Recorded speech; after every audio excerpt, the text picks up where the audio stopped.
It's the end of an era for one longtime family shoe repair business in Osseo. Joe Mason takes us there as the owner prepares to close the store in this week's So Minnesota.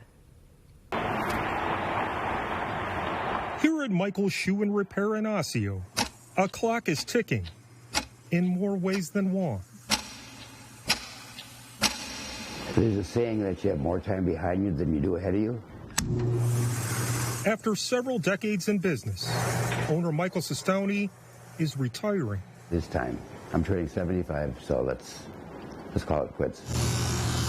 This cobbler has a long history of fixing footwear. You name it and I've done it. Putting new bottoms on these little patches right along here. I've got 3 right here that I have to build up an inch. Go, stay right there. I had to sew the head back on this bunny, and then I got to work on his leg.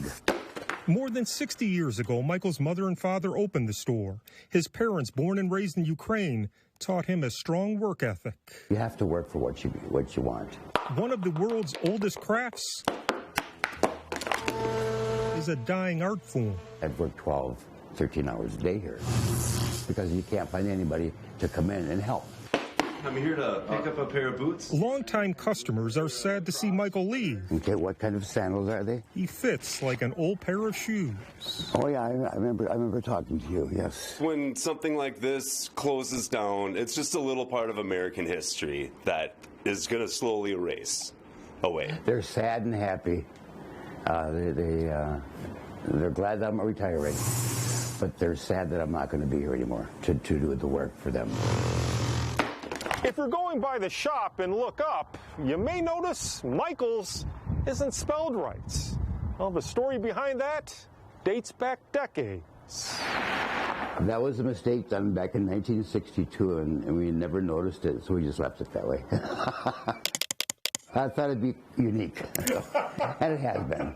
How do you spell that again? Michael wants to spend more time with his wife, Paulette, kids and grandkids in retirement.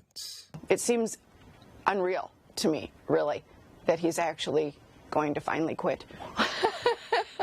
He loves his work, and really, you know, this has been his life for so many years. And I'm just calling to give you a heads up that Michael's shop will be closing. It will be sad.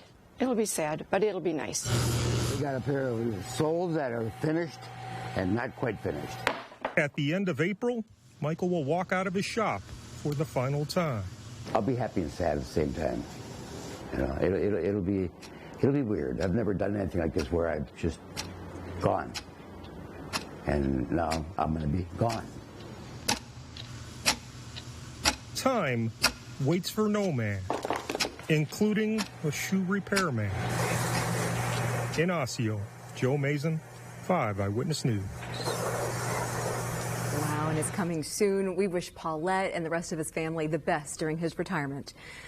Joe takes us to a different part of Minnesota every Monday night. If you have ideas about where he should go next, email us at nightcast@kstp.com. And Minnesotans need good cobblers. The weather's hard on our shoes.